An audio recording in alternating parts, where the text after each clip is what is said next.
Thank you all.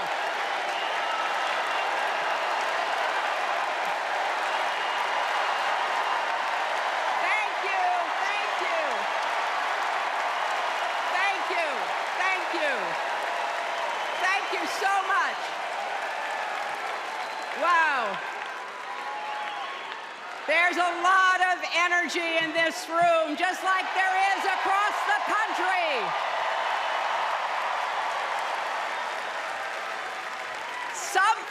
Something is happening in America. You can feel it. Something we've worked for and dreamed of for a long time. First, though, let's salute President Biden.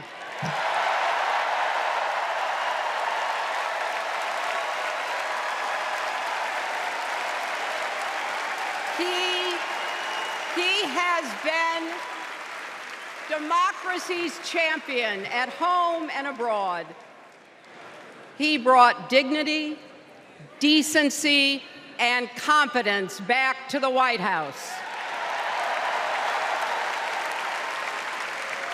And he showed what it means to be a true patriot.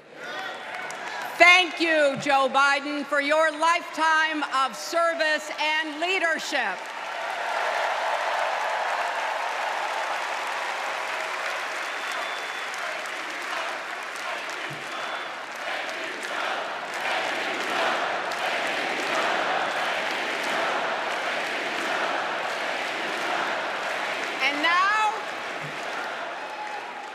And now we are writing a new chapter in America's story.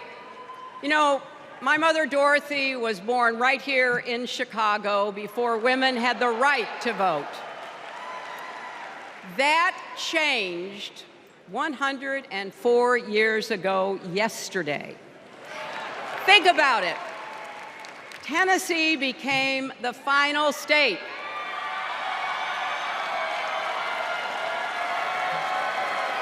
to ratify the 19th Amendment to the Constitution.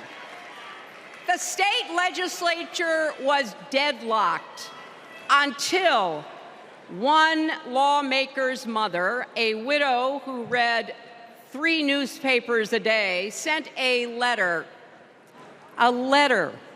to her son. "No more delays," she wrote. "Give us the vote." And since that day, every generation has carried the torch forward. In 1972, a fearless Black Congresswoman named Shirley Chisholm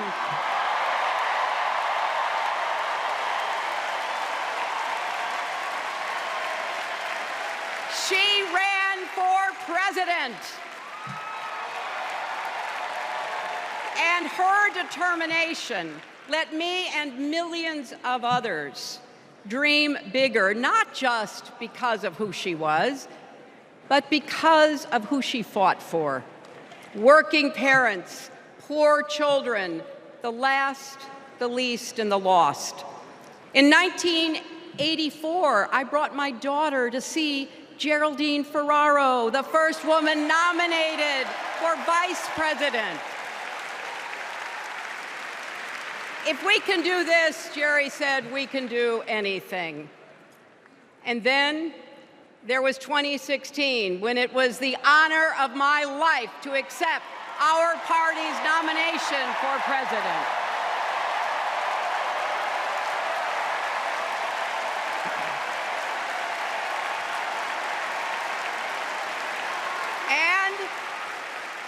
And nearly 66 million Americans voted for a future where there are no ceilings on our dreams.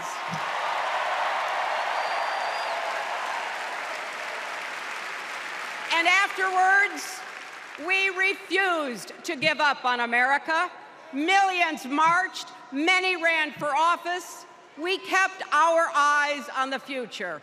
Well, my friends, the future is here.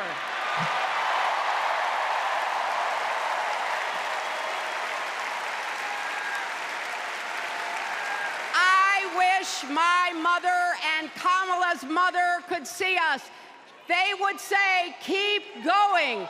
Shirley and Jerry would say, keep going.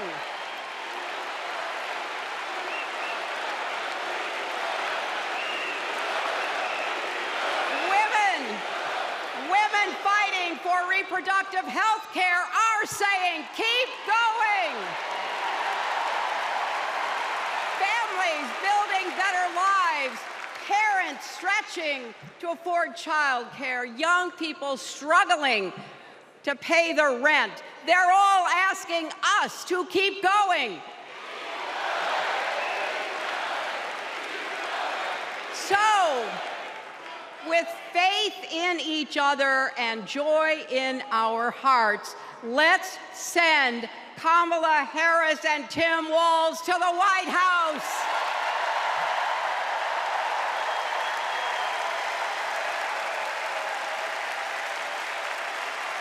You know, the story of my life and the history of our country is that progress is possible, but not guaranteed. We have to fight for it and never, ever give up. There is always a choice. Do we push forward or pull back? Come together as we the people, or split into us versus them? That's the choice we face in this election.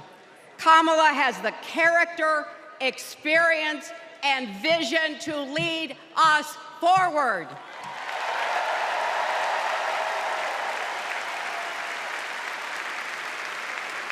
I know her heart and her integrity.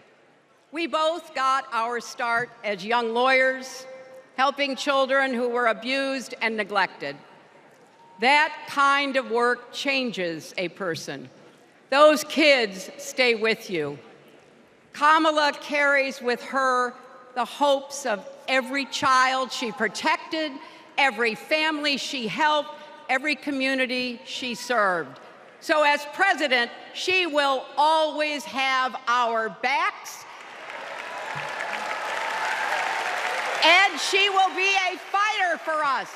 She will fight to lower costs for hardworking families, open the doors wide for good-paying jobs, and yes, she will restore abortion rights nationwide.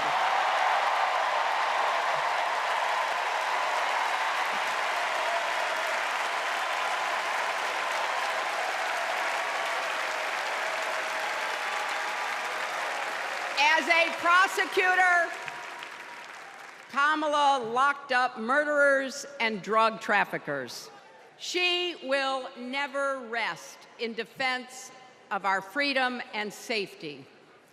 Donald Trump fell asleep at his own trial, and when he woke up, he made his own kind of history, the first person to run for president with 34 felony convictions.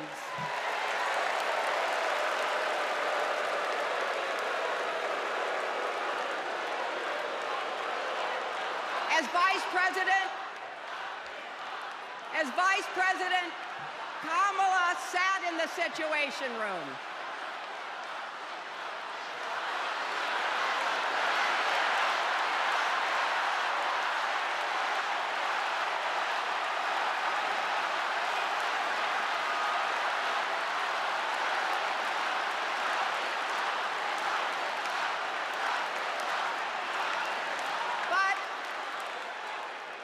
We also know, as Vice President, Kamala sat in the Situation Room and stood for America's values.